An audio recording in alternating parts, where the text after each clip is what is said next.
ducadu aadaab bay leedahay. aadaabteeda ugu muhiimsan waxaa ka mid ah ducada.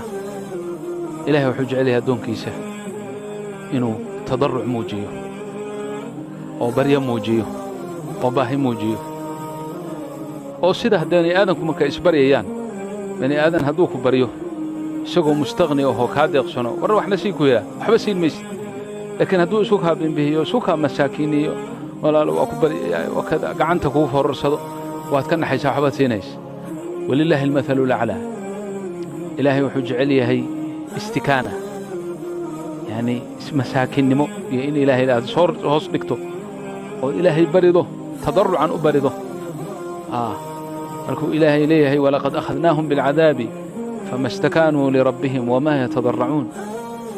waa dhaleecayn markii xataa cadaabka iyo dhibku uu ku yimi ma aynan ilaahay isu masaakinnininoo isu bihimbihinninoo oo ayna u tadarrucin. tadarruc baa lagaa doonaya. nebi aadam calayhi salaam oo abbaheen ahaa waxaa ilaahay ugu naxariistay oo dembigiisa u dhaafay. ilaan amar ilaahay buu jebiyey, shaydaankuna amar buu jebiyey, shaydaanku waa iskibriyey. ana khayru minhu buu yidhi. laakiin aadam calayhi asalaam ilaahay buu isu miskiiniyey. rabbanaa dalamna anfusana wain lam takfir lana watarxamna lanakuunanna min alkhaasiriin. aadaab adducaa waxaa ka mid ah inaad weyse qabto, inaad qiblada u sii jeeddo,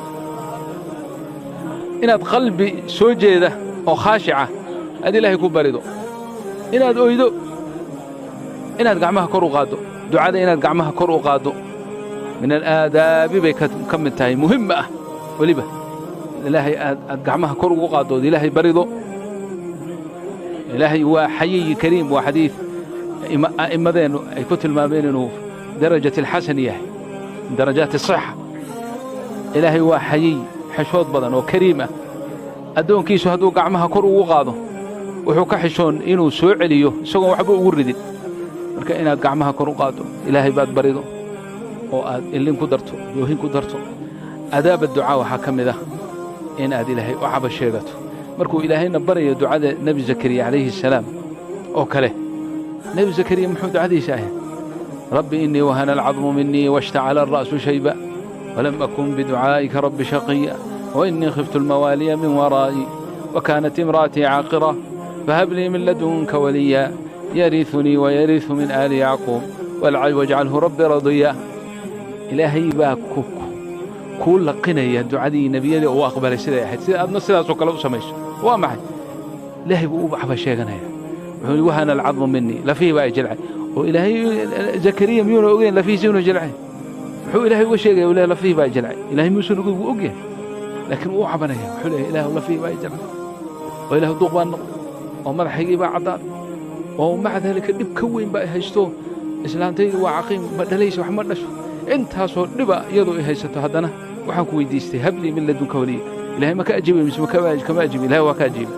adigana saasoo kale lagaa doonaya markaad ilaahay baryayso inaad u cabato ood dhibkaaga sheegato ood isu bihimbihiso ood oydo. ilaahay waa ku aqbalayaa walaa shakka fii dalik. aadaabta ducada waxaa ka mid ah inaad xalaal quudato sida xadiidka saxiixa ku timid oo xalaal adigoo ah oo maalkaagu xalaal yahay aad ilaahay barido. in aadaab ducaa waxaa ka mid ah inaad acmaal saalixa la timaado ood sadaqa bixiso ilaad u dhawaa yaana iloobin. waxaa ka mid ah min ahami aadaabi ducaa athanaa'u cala allah. ilaahay horta inaad ammaan u hormariso ood ilaahay sifooyinkiisa aad ku ammaanto. waxay ka mid tahay min sunan nebi sala allahu alayh wasalam uu nagu waaniyey inaad horta ilaahay ammaanto. nebigana aad ku salliso calayhi asalaatu wasalaam. duca aadan nebiga ku sallin si loo aqbalaya lama yaqaan. marka taasaan insha allah ku dadaalaynaa biidni illaahi tabaaraka wa tacaala. allahna waafajiya insha allah fii kulli khayr.